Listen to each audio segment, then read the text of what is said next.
28 Oktober, bertahun-tahun kita mengenalnya sebagai peringatan Hari Sumpah Pemuda. Pada tanggal 27 dan 28 Oktober 1928 sendiri, di mana para pemuda dari penjuru Nusantara berkumpul dalam kegiatan kongres atau dikenal pada saat itu dengan istilah Kerapatan Pemuda. Kongres Kerapatan Pemuda itu merupakan salah satu upaya dalam melawan kekuatan kolonialisme ketika itu yang berusaha menguasai alam pikiran bangsa Indonesia agar senantiasa patuh dan tunduk pada kolonialisme Belanda dan hilang identitasnya sebagai bangsa Indonesia yang berdaulat dan merdeka. Kongres Kerapatan Pemuda dengan kata lain merupakan gerakan counter ideologi terhadap kolonialisme. Sifat radikalistik dan revolusioner adalah upaya untuk melawan kekuasaan besar yang ada pada saat itu. Tapi tidak ada sumpah kolosal ataupun janji hikmat yang diucapkan layaknya dalam sebuah upacara. Hasil kongres atau Kerapatan Pemuda saat itu adalah sebuah catatan putusan atau dokumen resolusi. Istilah Sumpah Pemuda juga tidak dikenal setelahnya.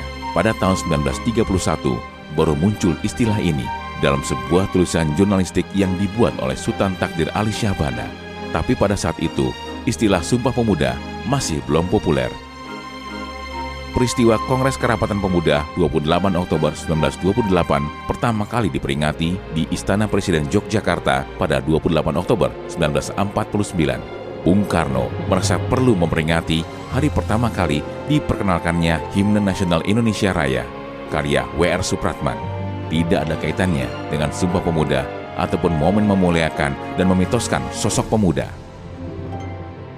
Baru pada Oktober tahun 1953, pada peringatan Kongres Kerapatan Pemuda yang ke-25, istilah Hari Sumpah Pemuda dipakai secara resmi menggantikan istilah Hari Lagu Kebangsaan Indonesia Raya.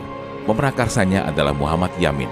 Kata sumpah dipakai untuk disejajarkan secara historis dengan Sumpah Palapa yang pernah diucapkan oleh Gajah Mada.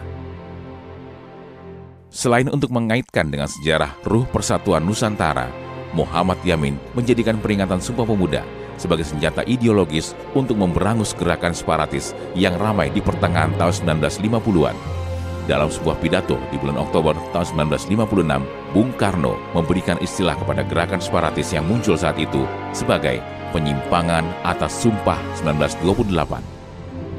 Walaupun istilah Sumpah Pemuda telah dipakai pada saat itu, tapi mitos tentang peran pemuda sebagai kekuatan utama dalam struktur bangsa baru dirayakan secara luar biasa oleh Soeharto ketika menggantikan Bung Karno. Soeharto dan kekuatan angkatan daratnya mengaitkan peran mahasiswa sebagai pemuda dalam mendongkel kekuasaan Orde Lama. Namun ironis, dalam 32 tahun masa kepemimpinan Soeharto yang dikenal dengan Orde Baru, sosok pemuda dibungkam daya kritisnya dan diseragamkan pemikirannya dalam narasi besar pembangunan. Pasca kejatuhan Soeharto memasuki Orde Reformasi, Sumpah Pemuda menjadi alat untuk menanggapi tantangan politik kontemporer. Semangat Sumpah Pemuda dijadikan simbol sakti atas komitmen anak bangsa terhadap negara, yaitu dengan menghormati keberagaman politik yang selama periode Orde Baru sangat dikekang. Sejarah mengenai Sumpah Pemuda adalah sejarah mengenai perubahan, momentum dan semangat dari perayaan peringatannya tak lepas dari kepentingan penguasa tiap periode. Sifat dari gerakan Kongres Kerapatan Pemuda yang radikal dan revolusioner melawan kekuasaan yang menindas pada saat itu tentu sudah sangat sulit kita temui saat ini.